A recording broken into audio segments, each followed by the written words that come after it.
Hi, my name's Kat Molesworth and welcome to my channel. If you haven't been here before, I make vlogs and videos about my life, my travels, and about blogging and vlogging because I'm obsessed. In this video, I'm going to talk to you about my experience at the very first VidCon Europe in Amsterdam 2017.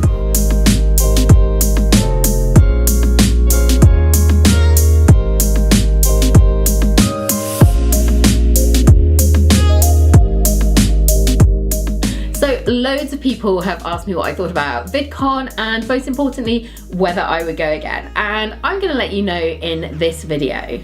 So firstly, the location. I thought Amsterdam was an inspired location for a European VidCon. It was really easy to get to, at least for me from the UK. I actually just flew from my local airport.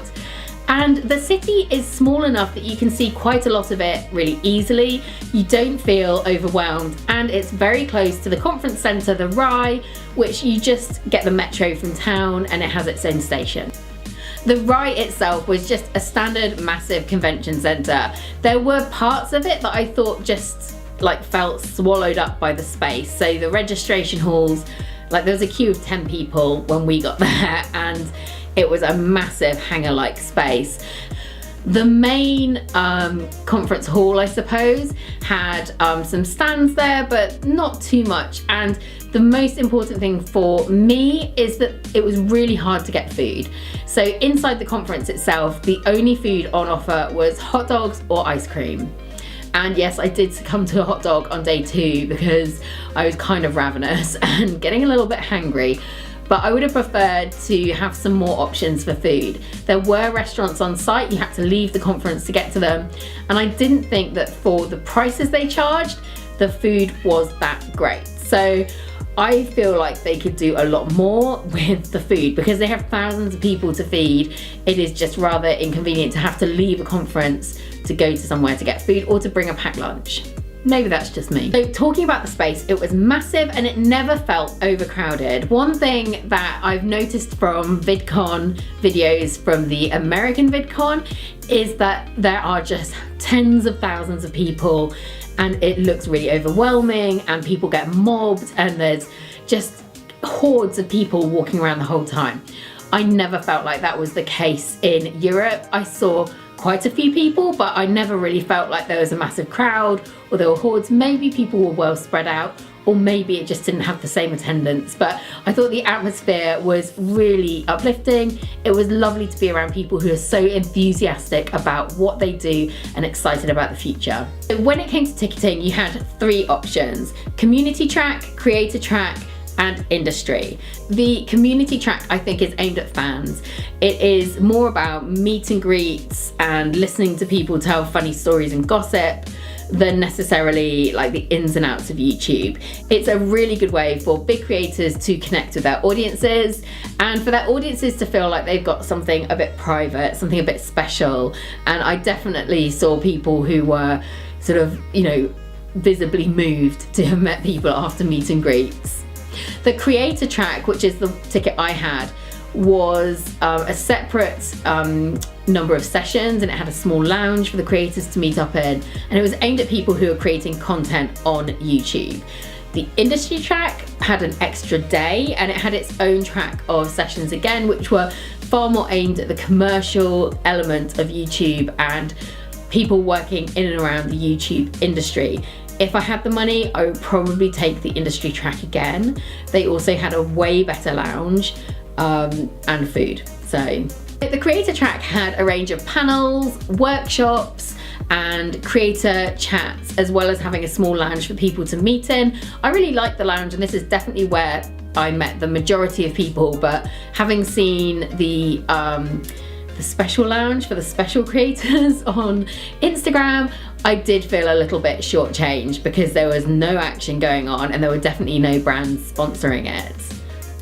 I felt the panels on the creator track often didn't deliver what they promised. So you'd get people on these panels, massive YouTubers, talking around a subject, but I often felt they didn't deliver any real value to me as a creator. And what I mean by that is I would have liked to take away things that I could apply to my channel rather than learning the techniques of people who grew their channel 10 years ago and in the same breath said that you couldn't do the same thing now.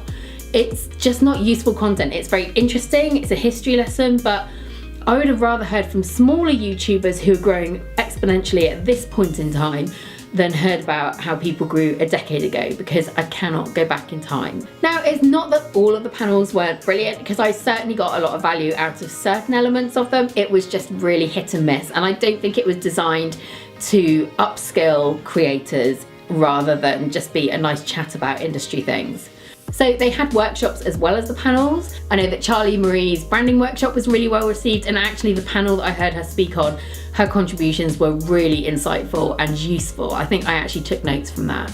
The live video workshop, again, really useful because they went through every single live video platform, including ones I hadn't heard of, which is really handy as a creator, and talked about the different kinds of audiences and how you can make money on each platform, how you can connect with people, and that's the kind of stuff that I find really useful.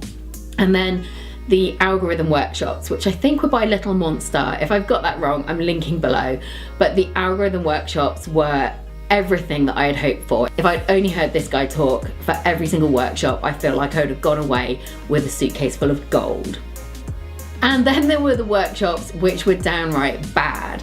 One that springs to mind is the branding workshop. I got in there a couple of minutes late and it was standing room only. People really wanted this information, but the people delivering the talk failed to actually offer anything that could be considered an insight or anything useful. And when they were asked a question about pricing, they basically just gave a CPM value, and CPM is like a really old advertising way of deciding how much you'll pay somebody.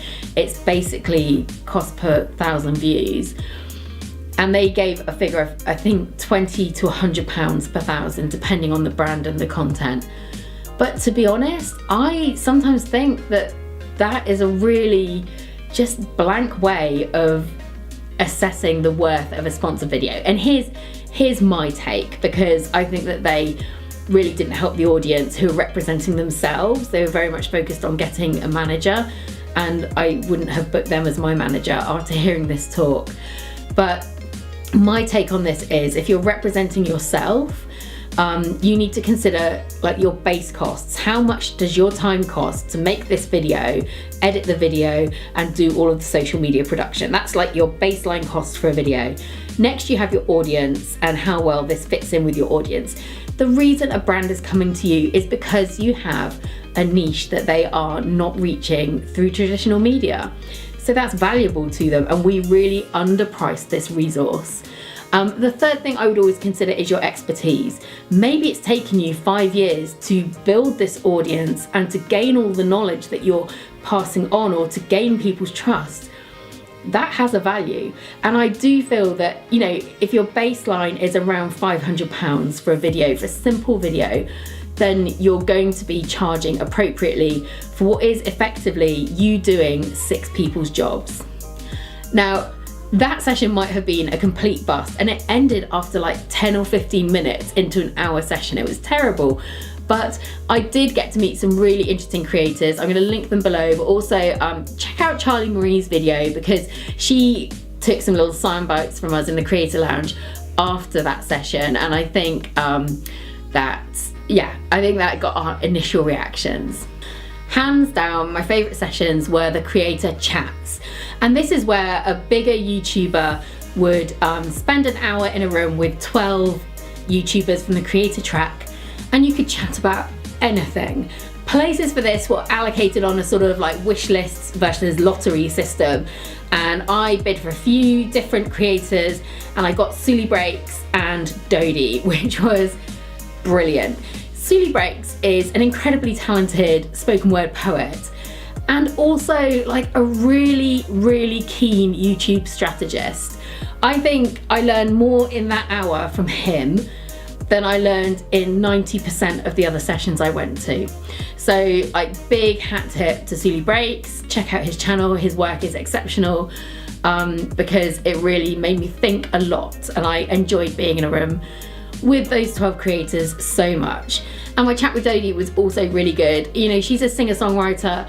She has anxiety, and she has this really lovely ability to put people who are very nervous at ease, and I think that showed in the way the conversation flowed in the room, because she took a much more collaborative approach to the Q&A. So yeah, I was quite like, they're very, very different, but completely worth it. I think I would have paid my ticket price for that chat with Suli Breaks alone. Just brilliant. I went to VidCon not just to learn stuff, but to meet other creators, because you know, it's so much fun casting your net wide and to create community around the work that you make. And I wasn't disappointed. In the Creator Lounge, people just wanted to chat to each other. So there were plenty of times when I'd be sitting somewhere and within a couple of minutes would be striking up conversation with somebody who'd come down to sit at the same table. And I met people from all different countries, all walks of life, and that was really, really valuable to me. The conference ran smoothly, and it was a volunteer-based system, and everybody was really lovely. They made sure that people leaving rooms didn't make it too noisy and that people had information they needed. One thing that did great with me a little bit was that often the speakers didn't really know what they were supposed to be doing. So for both of our creator chats, Dodie and Suli had their they had the creator chat on their schedule, but they hadn't been told what it was about. They had to ask us what we were supposed to be doing. And I just feel like if they had known, they might have been able to mentally prepare for it and think forward to how that hour would be.